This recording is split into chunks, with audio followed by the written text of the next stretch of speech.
Hello students, welcome to my YouTube channel Hindi Elective.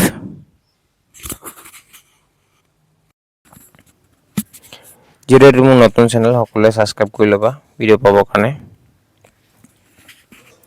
আজি আমি class 9 চৰাইবাদী নামৰ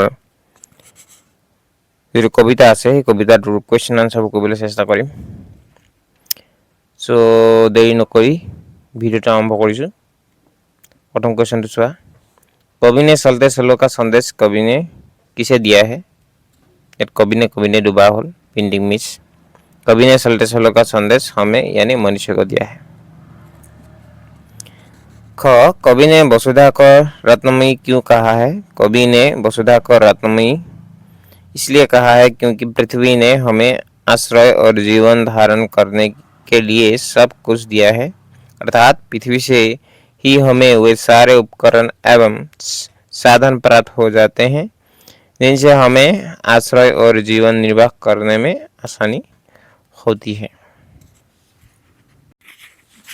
ग कवि ने किस किस के साथ निरंतर चलने का संदेश दिया है। कवि ने सूरज ऋतु तारे संध्या नदी और मेघों के साथ निरंतर चलने का संदेश दिया है। घ किन पंक्तियों में कवि ने मनुष्य की सामर्थ्य और अजयता का उल्लेख किया है। रत्नमयी वसुधा पर चलने को शरण दिए बैठी उस क्षितिज पार लक्ष्मी सिंगर किए आज तुम्हें मुक्ति मिली कौन तुम्हें दास कहे। ये तो पंक्ति। निरंतर प्रयत्नशील मनुष्यों को कौन कौन से सुख प्राप्त होते हैं। निरंतर प्रयत्नशील मनुष्य को स्वाधीनता प्रगति विकास तथा सुख शांति सब कुछ प्राप्त हो जाता है। रुकने का मरण कहना कहाँ तक उचित है। कवि ने रुकने को मरण कहा है यह बात ठीक है क्योंकि जीवन में अगर परिस्थितियों के साथ न लड़के यूं ही बैठे रहे तो वो एक प्रकार से मृत्यु ही कहलाएगा। उसमें जन्म या जिंदा रहने या मर जाने में कोई ज़्यादा फर्क नहीं रहता है इसलिए कहा है। वास्तव में चलते रहने का नाम ही जीवन है और रुक जाने का नाम ही मृत्यु है। बात सही है। जिन्ना काम কৰিবলৈ বাদ দিবা সেইদিনা তোমাৰ মৃত্যু নিচিনাকৈ হ'ব। খোৱা হোৱা এইটো জীৱন হ'ল নে বাৰু ভালকৈ কাম নকৰিলে না খাবলৈ পাবা না ভালকৈ শুবলৈ পাবা। তো কাম নকৰিলে জীৱনৰ কোনো অৰ্থ ওলাই নপৰে। तो तक मृत्यु লগত तुलना কৰা হৈছে एकदम ठीक কথা। कवि ने मनुष्य को तुमसे है कौन बड़ा क्यों कहा है। कवि ने तुमसे है कौन बड़ा इसलिए कहा है क्योंकि संसार में मनुष्य ही एकमात्र प्राणी है जिसने अपने कदम जहाँ जहाँ रखे वहाँ वहाँ उसने नगर बनाए और तीर्थ स्थल बनाए जो कि संसार का कोई दूसरा प्राणी नहीं कर सकता।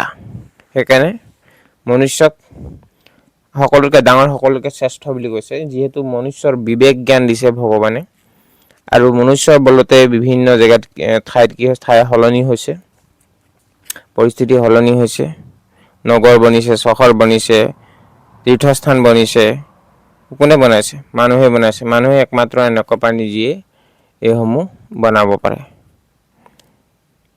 तो हेतु कारण मनुष्य सबसे डांगर বুলি কৈছে। जो युग के ही संग संग चले चलो कथन का आशय स्पष्ट करो। समय परिवर्तनशील होता है समय हमेशा एक जैसा नहीं रहता वो आगे बढ़ता ही रहता है। जिस प्रकार समय बदलता रहता है ठीक उसके साथ साथ मनुष्य का जीवन शैली भी बदलता है। पुराने संस्कार के बदले नए संस्कार अपना स्थान लेता है। नई सोच और नई उमंग के साथ समाज प्रगति की ओर अग्रसर होता है। इसलिए हमें भी नए युग को अपनाकर पुराने संस्कार एवं रूढ़ियों को त्याग कर आगे बढ़ना चाहिए।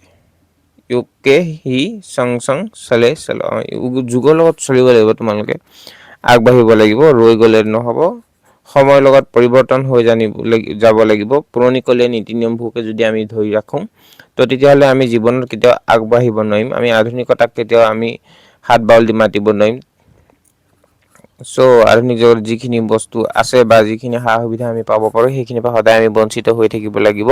যদিও পুৰণিকলীয়া নীতি নিয়মবোৰ আমি মানি থাকোঁ, সেই নীতি নিয়মবোৰৰ ওপৰত নিয়মবোৰ চেঞ্জ কৰিব লাগিব। সেই এনাৰ্জিডাল ছিঙিব লাগিব, নতুনকৈ বনাব লাগিব।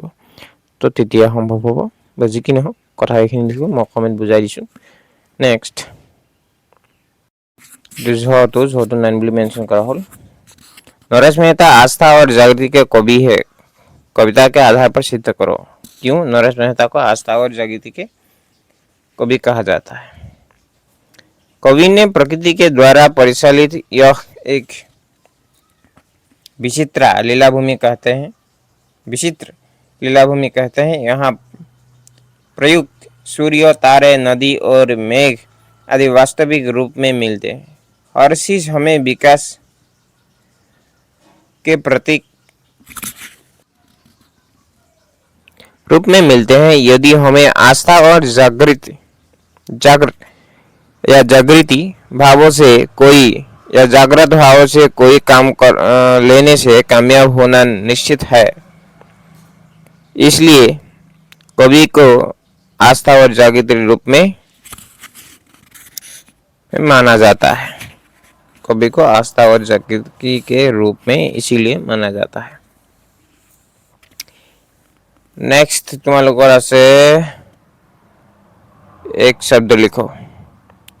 जो दूसरों के अधीन हो गुलाम, जो दूसरों के उपकार को मानता हो उसे कृतज्ञ कहते हैं। जो बच्चों को पढ़ाते हैं उन्हें शिक्षक कहते हैं। जो गीत की रचना करते हैं उन्हें गीतकार कहा जाता है। जो खेती बाड़ी का काम करता हो उसे किसान कहा जाता है। निम्नलिखित समस्त पदों के विग्रह कर समास का नाम लिखो। उत्तर शब्द डायरेक्ट। पीताम्बर, पीत है अंबर जिसका, बहुब्रीहि समास। यथाशक्ति, शक्ति के अनुसार। अविभाव समास। धनी, निर्धन, हेतु होगा धनी और निर्धन। द्वंद्व समास। कमल, नयन, कमल के समान नयन। कर्मधारय समास। त्रिफला, 3 फल का समाहार, द्विगु समास। निम्नलिखित मुहावरों का अर्थ लिखकर वाक्य में प्रयोग करो। अपना उल्लू सीधा करना। अपना उल्लू सीधा करने के लिए राजू ने ठेकेदार को पैसे दिए, अर्थात अपना काम निकालना। आंखों का तारा सबसे प्रिय या अति प्रिय। हर माँ के लिए उसका बच्चा आंखों का तारा होता है। 19-20 का अंतर है, अर्थात बहुत कम अंतर। दौड़ के प्रतियोगिता में रमेश और दीपक के बीच समय का अंतर 19-20 का था। घी के दिए जलाना, बहुत खुशी मनाना। आज परीक्षा में अव्वल आने के कारण रमेश के माता पिता के मन में घी के दिए जल रहे हैं। जान पर खेलना, साहसिक कार्य करना। जान पर खेलकर रमेश ने दीपक को डूबने से बचाया। बाएं हाथ का खेल अति आसान काम। पैर से अमृत तोड़ लाना मेरे लिए बाएं हाथ का खेल है।